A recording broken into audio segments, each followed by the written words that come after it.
At first glance, Coco isn't in a good way. She's been wedged in that table leg for anywhere up to 3 hours, and my worry is that in the effort to try to free herself, she may have actually done more damage.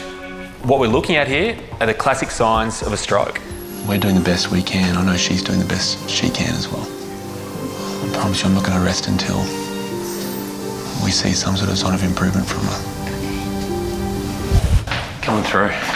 At the Bondi clinic, little 8-week-old kitten Coco has arrived in the arms of his anxious owner, Robert. Okay, so just explain what's happened. The dog walker found her under our dining room table. Yep. It's got a V leg. Yep. She was lying upside down with her head stuck between the legs of them. Wow, okay. And we don't know for how long. Yep. We left home at about 9, so this Yep. was about 12:30, so.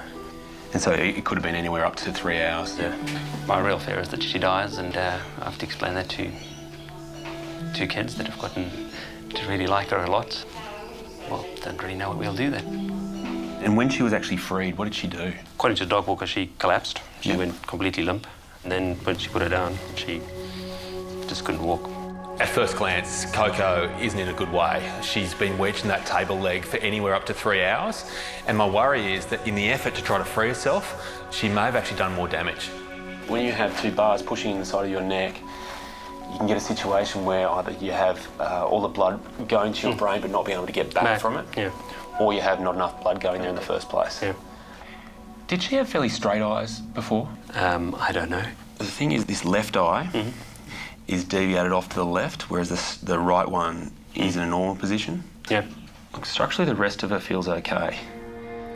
To be honest, if you ignore what's happened to Coco today and ignore her age and just look at the symptoms she's showing, what we're looking at here are the classic signs of a stroke. I can feel a little heart racing quite quickly there at the moment. So what we need to do is just try to reverse this sort of semi-comatose state we've got at the moment.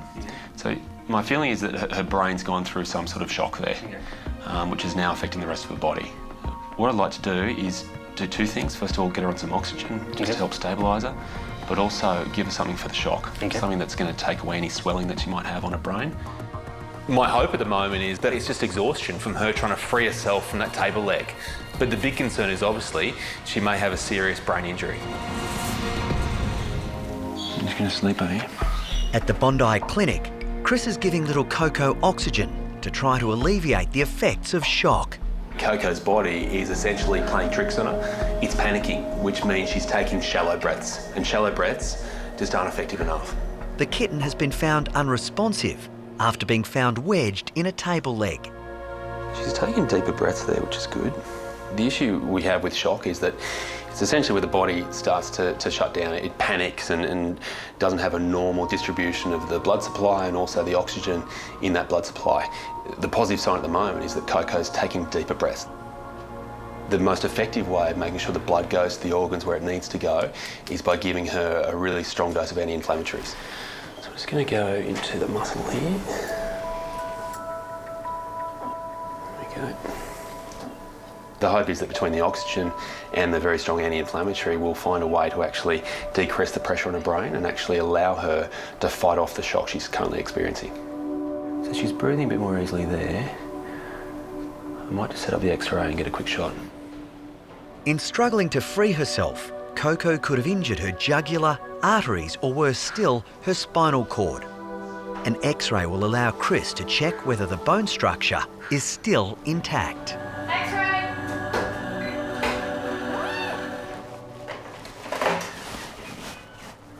So I've just isolated that area around the neck that was actually stuck between those table legs. So what I'm looking for are any signs of any fractures or any areas of extra swelling that just shouldn't be there. All the critical things for survival are all in this one zone and they've all been crushed. So it gives you a great indication about why you're entitled to be so concerned. All our vertebrae are in place and we've got no little bony pieces coming off to the side there, so we've got no fractures. The only damage we must have in this neck region is soft tissue damage. My feeling is when those bars pressed in, it meant the blood flow was still able to get to the brain, but it just wasn't able to drain away through the veins. That meant essentially the blood pressure within the brain got really high. If that pressure inside of her skull has become too much, then there's always the risk she could have had a bleed, essentially had an aneurysm inside of her brain, and that could explain the signs we're seeing in her right now. How are you feeling there? It was the PlayStation that went wrong, wasn't it? At the Bondi clinic, Chris is closely monitoring little Coco, the kitten found wedged in a table leg. The biggest concern I've got is that what Coco is essentially facing at the moment is a strangulation injury. By being stuck between those bars, pushing on the sides of her neck, the artery flow would have been strong enough to force blood up into her brain, but the vein, being a lower blood pressure, would have meant that it never drained out. So she could actually have had a massive pressure build up inside of her brain. If that has occurred, then there's always a risk of something like a stroke occurring, a bleed inside the brain. That's it. Coco has been given oxygen and anti-inflammatories. The next few hours are quite critical to see exactly how she recovers, because if it's simply been a matter of her being stuck for a little while, being a bit stressed and now becoming a bit exhausted as a result of that, then she'll begin to improve fairly quickly. Coco's owner, Robert, has been anxiously waiting for news. So she's just here, she's just on oxygen there. Yeah, she's doing okay. The little kitten also has two other special visitors, Robert's daughter Kira and friend Ariella. How you going? So I'm Chris. Hi. Nice to meet you guys. So you've obviously heard what's happened. So she's just resting here at the moment. You can see she's not too aware of what's going on around her at the moment. But what we're trying to work out is whether that's just because she's very tired, because she's had a very big day, or whether she may have actually done herself some damage. We're doing the best we can. I know she's doing the best she can as well.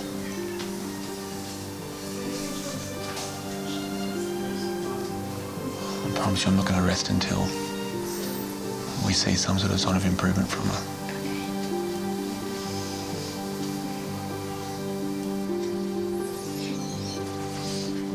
After seeing Coco's family this afternoon, clearly there is a lot of love for her out there, and hopefully that does count for something. My wish is that over the next 12 hours or so, with some extra rest and with some more time for those drugs to take effect, she really does turn a corner. But at the moment, there's no way of knowing if that's going to happen. There's a lot of people at home that want you home as soon as possible. You're a funny little thing, aren't you? We might just use this chance while those eyes are open to have a look in there, just see what sort of response we're getting from the pupils. At the Bondi clinic, Chris is looking for any sign of improvement, however small, in little Coco. Okay, yep, so we're getting a response there. If there's one thing that's worrying me, it's the fact that Coco still doesn't have much awareness of what's around her, and that's a really big hallmark of a brain injury. If there is one positive, it's the fact that her pupils are actually responding to the light. But it's been 6 hours since the accident and she's still not really showing too many signs of awareness and is still in that semi-comatose state. I would have hoped by now that we'd be starting to turn a corner and be starting to see some more positive signs. But you have to remember that Coco's young and today has been a day like no other. All right. You're all right. That's it. Chris is now concerned about the 8-week-old's hydration levels. I mean, it seems strange that just a few hours ago we were worried about almost too much blood pressure, and now we're trying to replace that fluid in her system to make sure she doesn't become dehydrated. So it's just the challenge of looking after small kittens. Things change very quickly with them. All right, so she's now going to stay well hydrated. She's got those drugs on board from before. I think we're probably okay to actually give her a cage to rest in now. Yeah. Okay. Coco will spend the night under observation at the clinic. Okay, Coco. Welcome to your little hotel. So what we need to do is something you're very good at. Yeah, which is sleeping. My hope is clearly that today has just been a massive day for her, and the reason she's so unresponsive is because she's simply exhausted. I'm not sure if I'm being too optimistic in thinking that, but hopefully with, say, 6, 12 hours, we'll start to see some more positive signs from her. See you later. Won't be too far away. What did you do with that kitten that couldn't keep its eyes open? Where did she go? At the Bondi clinic, overnight rest has seen a remarkable improvement in little Coco. What did you do with that kitten that couldn't keep its eyes open, huh? When I first look at Coco, I'm almost tempted to scan her microchip just to make sure this is the same kitten. And overall, it's chalk and cheese, isn't it? We're dealing with a different kitten this morning. You do see this with kittens. Their metabolic rate is so fast, things move so quickly in their body that really, if you can give them half a reason to heal, quite often they will take it. So if you can see it, I'm guessing, I'm going to do this, which I know you don't like. You're going to wince up a bit, aren't you? Yep, there we go, nice little blink. Pupils are constricting, it's good. It doesn't look like much, but for her to be seeing where I'm moving that white light around and eventually trying to swipe at it, that is the best sign we've seen from her in the last day. And now there's only one thing on the little battler's mind. Thank you, I need that. Yeah, for patients that are as severely affected as Coco was, we usually withhold food. I use that a lot, yeah? But now, given they've actually shown these signs of improvement, it's time to see just how hungry she is. Normally, kittens, they chew their food before they swallow it, not just inhale it. Don't want to talk right now? I think that's enough food for now. Stomach of yours is bulging. It was hard not to get caught up in the emotion of yesterday when Coco's family came and visited. But now, the really positive thing is I get to call them up and give them the good news. They said you're going to have to get better. And could you pull through for everyone? And look what you've done. You just will keep on doing what you're doing. Yeah. At the Bondi Clinic, a miraculous turnaround in Coco's recovery means she's finally able to go home. Chris phoned me today and said she's much better. She was jumping around. She bit his finger. Yeah. Coco's excited family can't wait to be reunited with their extra special little girl.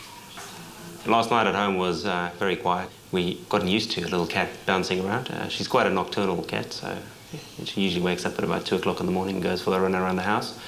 So it was odd not having her there. Hello, guys. Hi, Chris. Hi. How are you? Good. Good? Do you want to come with me? Yeah. I think everyone remembers their first pets and remembers just how much they meant to them. So I was never going to be the guy that had to tell those kids that Coco wasn't going home. So there's someone that's demanding an urgent meeting. What do you think? Coco.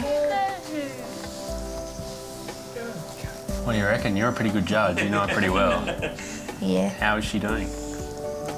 She's purring. Yeah. She's better. So you're the vet here now. So what do you think? Much better. Much better. Yeah. This isn't the Coco we saw yesterday, right? No. Yeah. She's made a big improvement overnight.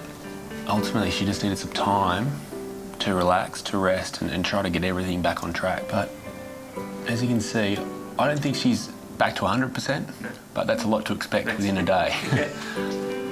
There's no doubt that the brain is by far and away the most complicated organ in the body, so it makes sense that it's going to take multiple days, even weeks, for Coco to re-establish those connections, those pathways that allow her to jump around, to leap around like a normal kitten does. So the big question for us, does she come home? You're pretty keen, right? This is where it becomes very hard for me, because how do I say no to you guys? How about we make a deal? Okay. So she can go home, Yeah. but she can't play with you guys too rough, and I'm led to believe she may play with the dog. Dog, yeah. So you can't let her play with the dog for a few days. Yeah. So there's nothing more to do than hand her over. Here we go, Ziggy. She's all yours. Good luck. Thank you. Thank you. As the owner of a kitten that has a similar personality, I mean that when I say good luck. Thank you. You're obviously going to have some very good times coming up. Okay. So, yeah, Lots of adventures. The adventures of Coco. absolutely. Yeah. I've got no doubt that this is the first of many adventures for Coco, but hopefully it is the most serious. And from here, she does actually mature. She learns to behave just a little bit, because there's that loving family that cares for her a lot. And I'm sure right now they can't imagine life without her.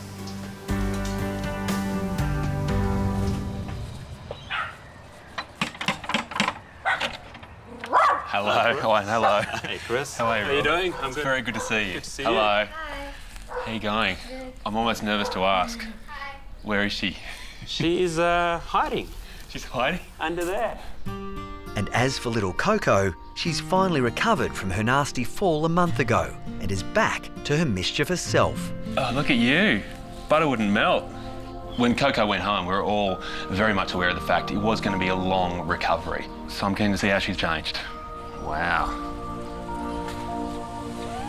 Oh, little Miss Sensitive. Has she mellowed? No. No, she's as energetic and full of adventure as usual. Yeah. Started climbing everything in the house, up and down, wherever she can go. Loves the garden. Yeah. And loves climbing trees. Climbing trees now.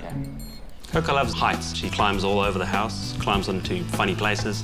Coco's been stuck up a tree 3 times now and requires somebody to climb the tree to go and fetch her and bring her down. So this is the famous or infamous table? It didn't come with the socks. The socks is the new safety feature to keep her out. But that's where she got her head wedged down there, and the socks are now there too, so that she doesn't slip down and fall. But it seems so innocuous, doesn't it? I mean, Yeah. you look at that, you would never think that a cat would get their head stuck in that, but it just shows you, doesn't it, when they're so adventurous, Yeah. anything's possible. Trees, tables, huh? And health-wise, how's she going? Fine. She's picking up weight. Yeah. So normally she's nearly doubled in weight since we've had her. Yeah. Just a little play with your neck here. Yeah. It's feeling good. It's not catching anywhere. There's no resistance to that. The neck is moving nice and freely there. Importantly, those eyes are nice and open and certainly pointing straight ahead. Has she been clumsy at all since? She was, when she just came back, she was clumsy for quite a while. When she stood up, she just start walking full over. But every day, you can actually nearly by hour see the improvement coming through. I mean, it's interesting because what you describe is exactly what someone that has a brain injury has to go through, is essentially teaching themselves to learn to walk, learn to have that coordination back, again, and teaching the brain to function in a normal way. And it shows you how serious it was for her. To see Coco today, it's so heartwarming to see how much she has recovered, how she is now back to normal, clearly enjoying home life. And it feels amazing.